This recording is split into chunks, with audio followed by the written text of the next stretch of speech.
కలలు కనడం సులువే, కానీ వాటిని సాకారం చేసుకోవాలంటే దానికి కఠోర శ్రమ తోడు కావాలి. చదువుకు 5 ఏళ్లు గ్యాప్ వచ్చినా, బంధువుల నుంచి సూటిపోటి మాటలు ఎదురైనా ఏమాత్రం వెనుకడుగు వేయలేదు ఆ యువతి. తన లక్ష్యం వైపు గురిపెట్టి ఏకంగా దేశంలోనే నెంబర్ 1 బిజినెస్ స్కూల్ అయిన అహ్మదాబాద్ ఐఐఎంలో సీటు దక్కించుకొని సత్తా చాటింది. క్యాట్ పరీక్షలో 99.62% సాధించిన తిరుపతి జిల్లా నాయుడుపేటకు చెందిన గీతి శ్రేయతో చిట్చాట్. ఇంజనీరింగ్ లో అత్యంత ప్రతిష్టాత్మకమైన బిట్స్ హైదరాబాద్ క్యాంపస్ లో ఇంజనీరింగ్ పూర్తి చేయడమే కాకుండా బిజినెస్ మేనేజ్మెంట్ కళను నెరవేర్చుకోవడానికి అహర్నిశలు కృషి చేసి దేశంలోనే అత్యంత ప్రతిష్టాత్మకమైన అహ్మదాబాద్ ఐఐఎంలో సీటు సాధించిన తిరుపతి జిల్లా నాయుడుపేటకు చెందిన శ్రీ గీతి శ్రేయ మన దగ్గర ఉన్నారు. అసలు క్యాట్లో 99.62% సాధించడం కావచ్చు, అత్యంత ప్రతిష్టాత్మకమైన ఐఐఎం అహ్మదాబాద్లో సీటు సాధించే క్రమంలో ఇంటర్వ్యూని ఎలా ఎదుర్కొన్నారు, ఈ విషయాలు చేసేందుకు మన దగ్గర ఉన్నారు. కంగ్రాచులేషన్స్ శ్రేయ. సాధారణంగా ఐఐఎంలో సీట్ వస్తేనే ఎంతో గొప్పగా ఫీల్ అవుతారు. అట్లాంటిది ఒక భారతదేశంలోనే అత్యంత ప్రతిష్టాత్మకమైన నంబర్ 1 ఐఐఎం అహ్మదాబాద్లో సీట్ సాధించారు కదా. అసలు మీరు ఎలా ఫీల్ అవుతున్నారు? నిజంగా చాలా హ్యాపీ సార్.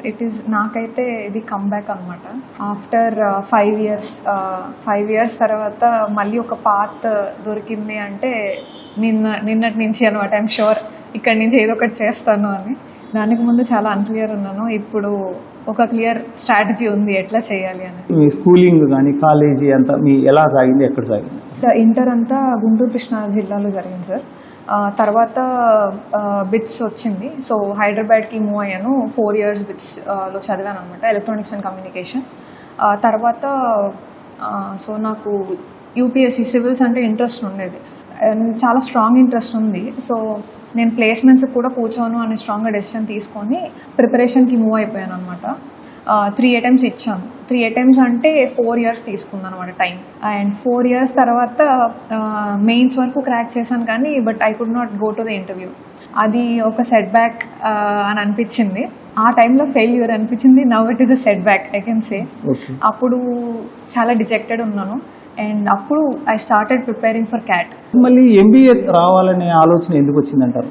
ఫస్ట్ రీజన్ ఏంటంటే, నేను ఎంబీఏ అను సివిల్స్ చాలా సిమిలర్ అనే ఒక ఆలోచన సార్ నాది.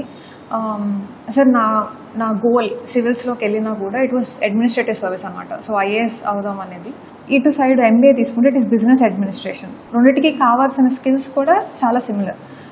నేను దానికి ఇంట్రెస్టెడ్ ఉన్నాను కాబట్టి ఎంబీఏ అనేది కూడా జాబ్ నాకు సెట్ అవుతుంది అన్న విధంలో నేను కెరీర్ షిఫ్ట్ చేసుకుందాం అనుకున్నాను అనమాట. సో అలా క్యాట్ రాశాను. ఓకే. సో అంటే ఈ క్యాట్ ఇప్పుడు ఇంజనీరింగ్ అయిపోయిన తర్వాత 5 సంవత్సరాల పాటు పూర్తిగా సబ్జెక్ట్ అంతా ఇదైపోయి ఉంటారు కదా. మళ్ళీ క్యాట్కి వచ్చినప్పుడు ఎలా దాన్ని ప్రిపరేషన్ ఎలా సాగింది? క్యాట్ ప్రిపరేషన్లో మీరు ఏ బుక్స్ రెఫర్ చేశారు, ఏ ఇన్స్టిట్యూట్ రెఫర్ చేశారు, ఎలా ప్రిపేర్ అయ్యారు? సో ఫస్ట్ ఇనీషియల్గా ఏం చేశాను, క్యాట్ సిలబస్ చూసాను. దాని తర్వాత క్యాట్ ప్రీవియస్ ఇయర్స్ పేపర్స్ చూసాను. దాని తర్వాత క్యాట్ని సబ్జెక్ట్ వైజ్గా డివైడ్ చేసుకొని ఏవేవి ప్రయారిటీ అని చూసుకొని అవి మెయిన్ కంప్లీట్ చేయాలని చెప్పి ఒక షెడ్యూల్ తీసుకున్నాను. సో నేనేం చేశానంటే నేను నార్మల్ ఆన్లైన్ యూట్యూబ్లో కానీ లేకపోతే తెలిసిన మెటీరియల్స్ కొన్ని దొరికినాయి. సో అలా మెటీరియల్స్ కొన్ని సంపాదించి ప్రతి సెక్షన్కి ఆ మెటీరియల్స్ రిఫర్ చేసుకొని నేను షార్ట్ నోట్స్ తయారు చేసుకునేదాన్ని. అండ్ ఆ షార్ట్ నోట్స్ని పక్కన పెట్టి, సో ఏ చాప్టర్కైనా కూడా more than half page or 1 page కంటే ఎక్కువ షార్ట్ నోట్స్ తయారు చేసాను కానీ కాదు. బికాజ్ ఎందుకంటే నాకు కాంపిటేటివ్ ఎగ్జామ్లో అలవాటు. సో ఆ లాస్ట్ డే వచ్చినప్పుడు మనకంత టైం ఉండదు. మనం మహా అయితే ఒక 10 pages రిఫర్ చేయగలం, దానికి మించి రిఫర్ చేయలేం. అలా ఫస్ట్ నుంచి ఆ ఆలోచన ఉండేది, ఇలా క్రియేట్ చేసుకోవాలి మనం.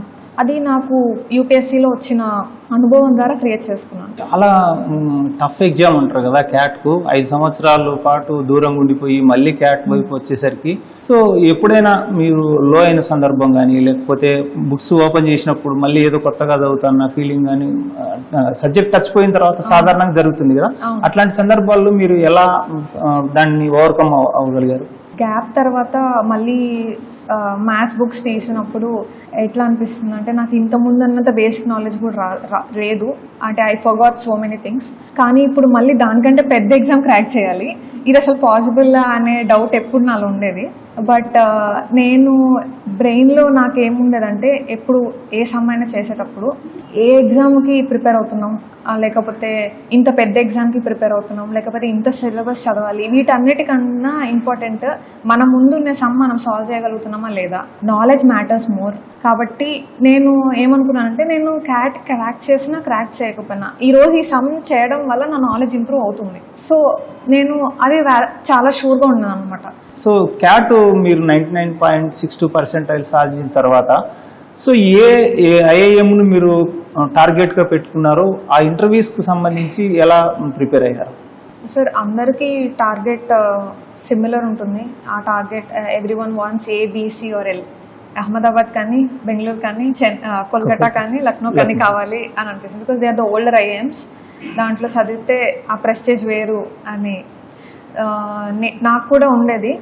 బట్ నా సిచ్యువేషన్కి without any work experience for the past 4.5 years అసలు టాప్ 10లో ఒక కాలేజ్ రావటం అనేది ఇంపాసిబుల్ అని చాలామంది చెప్పారు నాకు.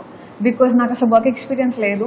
గ్రాడ్యుయేట్ అయిన తర్వాత వచ్చి ఎగ్జామ్ రాశాను, ఇంటర్వ్యూ ప్యానల్లో కూర్చున్నాను. సో మేనేజ్మెంట్కి వెళ్ళే వాళ్ళకి మినిమం ఎక్స్పీరియన్స్ ఎక్స్పెక్ట్ చేస్తారు. సో వర్క్ కార్పొరేట్ కల్చర్ ఎట్లా ఉంటుంది అని తెలిసి ఉండాలనుకుంటున్నాను. నాకేమీ లేదు. చాలామంది ఫ్రెషర్స్ క్రాక్ చేసి ఉండొచ్చు, but it is different for a person who has backlog of 4.5 years. అంటే అది చాలా నెగిటివ్గా ప్యానలిస్ట్ వ్యూ చేసే ఛాన్సెస్ చాలా ఎక్కువ ఉన్నాయి. శ్రీధర్ సార్ అయితే హీ వాజ్ లైక్ ఇది ఇంపాసిబుల్ అని నువ్వు అనుకోకూడదు, అహ్మదాబాద్ వస్తుంది అంటే వస్తుంది, మనం ప్రయత్నం చేయాలి అని చెప్పి హీ వాజ్ వెరీ అడ్వెంట్ అనమాట. నేను ఐ నో ఎన్ని మాక్ ఇంటర్వ్యూస్ చేశాను, చాలా చేశాను. ఇట్ వాజ్ ప్రాక్టీస్ అనమాట. సాధారణ విద్యార్థులు కూడా తాము ఎంచుకున్న లక్ష్యం వైపు కృషి చేస్తే సాధించలేనిదంటూ ఏమీ లేదని, అదేవిధంగా కుటుంబ సభ్యుల సహకారం ప్రోత్సాహం ఉంటే ఎలాంటి లక్ష్యాన్నైనా సాధించవచ్చన్న అభిప్రాయం శ్రేయ వ్యక్తం చేస్తున్నారు. కెమెరామెన్ భాస్కర్తో వి నారాయణప్ప, ఈటీవీ న్యూస్, తిరుపతి.